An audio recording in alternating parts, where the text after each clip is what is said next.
یہ وقار کے مکہ میں قیام کے ابتدائی دن تھے۔ انہیں یہاں 15 دن رکنا تھا۔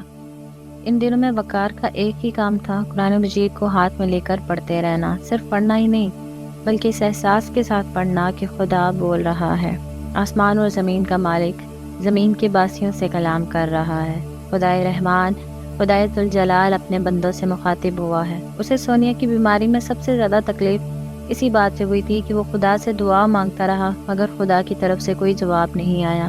اس وجہ سے اسے خدا کے وجود پر شک پیدا ہو چکا تھا، مگر اب اسے یہ احساس ہو چکا تھا کہ اس دنیا میں کم از کم ایک چیز یعنی قرآن تو ہے جہاں وہ خدا کو بولتے ہوئے سن سکتا ہے۔ وقار کے لیے یہ احساس اتنی بڑی چیز تھی کہ وہ قرآن مجید کے سوا ہر دوسری چیز سے بے نیاز ہو چکا تھا۔ صرف نماز کے اوقات میں وہ نماز پڑھتا تھا، اس کے بعد ہر لمحہ وہ کلام الہی کو سامنے رکھ کر اسے سمجھنے کی کوشش کرتا رہتا تھا۔ حرم میں ہونے کا سب سے بڑا فائدہ اسے یہ ہو رہا تھا کہ اسی جگہ پر قرآن مجید پہلی دفعہ نازل ہوا تھا۔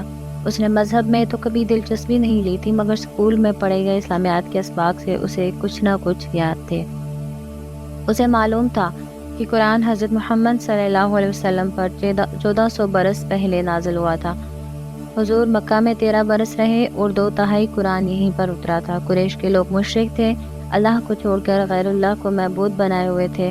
قرآن نے ایک خدا کی عبادت کی طرف بلایا تو ابتدا میں صرف چند لوگوں نے ایمان قبول کیا کیونکہ مکہ کے سرداروں نے دعوت توحید کی زبردست مخالفت شروع کر دی تھی۔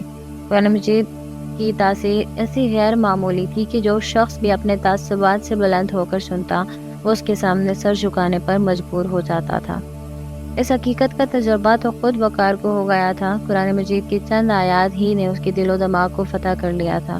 وقار سوچتا تھا کہ ترجمے کا یہ عالم ہے تو اصل عربی زبان نے لوگوں پر کیا اثر کیا ہوگا جو اس کا ذوق رکھتے تھے۔ رفتہ رفتہ مسلمان بڑھتے چلے گئے مگر اس کے ساتھ کفر کرنے والے سرداروں نے ان پر ظلم و ستم شروع کر دیا۔ لیکن یہ قرآن مجید کی تاثیر تھی کہ لوگ ہر طرح کا ظلم سہتے، برا بھلا سنتے مگر حق سے نہیں پھرتے تھے۔ یہی وہ پوری صورتحال ہے جس پر تقریباً 2/3 قرآن میں تبصرے کیے گئے۔ اس میں رسول اللہ صلی اللہ علیہ وسلم کی دعوت بیان ہوئی ہے، اس کے دلائل ہیں، مخالفین کو تنبیہ کی گئی ہے، پچھلی قوموں کے واقعات سنا کر ان کو خدا کے عذاب سے ڈرایا گیا ہے، ماننے والوں کو خوشخبری دی گئی۔ وقار چونکہ اس پس منظر سے واقف تھا اس لیے اس نے مکہ میں رہتے ہوئے قرآن کے مطالعے کا ایک بہت ہی مختلف طریقہ اختیار کیا۔ قرآن کی ہر سورت پر یہ لکھا تھا کہ کون سی سورت مکی ہے کون سی مدنی، چنانچہ جیسے ہی کوئی مدنی سورت آتی وہ اسے چھوڑ دیتا اور صرف مکی صورتیں پڑھتا۔ وقار مکی صورتیں پڑھتا اور تصور کی آنکھ سے یہ دیکھتا کہ اس وقت رسول اللہ صلی اللہ علیہ وسلم حرم میں کھڑے ہو کر قرآن سنا رہے ہیں، مسلمان اور کفار دونوں اپنے اپنے پہلوؤں سے قرآن کو سن رہے ہیں۔ وقار نے یہ کام قرآن مجید کو اس کے تاریخی پس منظر میں سمجھنے کے لیے کیا تھا مگر اس کا ایک حیرت انگیز فائدہ اسے ہوا۔ اسے قرآن مجید کی بنیادی دعوت بڑی آسانی سے سمجھ میں آ گئی۔ یہ دعوت ایک خدا کی بندگی کرنے اور آخرت کی ابدی کامیابی حاصل کرنے کی دعوت تھی۔ ظاہر ہے یہ کوئی عالم نہیں تھا، کئی مقامات اسے پوری طرح سمجھ میں نہیں آتے تھے مگر وہ اس سے پریشان نہیں ہوا۔ اس کی وجہ یہ تھی کہ جو اصلاً قرآن سمجھانا چاہتا تھا وہ اول تو بہت واضح تھی، دوسرے یہ کہ اس واضح بات کو قرآن مجید اللہ تعالیٰ نے قرآن میں اتنی دفعہ اور اتنے مختلف طریقوں سے دہرایا ہے کہ کوئی احمق سے احمق آدمی بھی اس کی اصل بات سمجھنے میں غلطی نہیں کر سکتا تھا۔ وقار تو پھر بہت ذہین اور پڑھا لکھا آدمی تھا۔ اس اصل بات کو سمجھنے کے لیے کوئی عالم، کوئی مفتی، کوئی فقیہ ہونا ضروری نہیں تھا۔ یہ اصل بات ایمان اور اخلاق کی دعوت تھی۔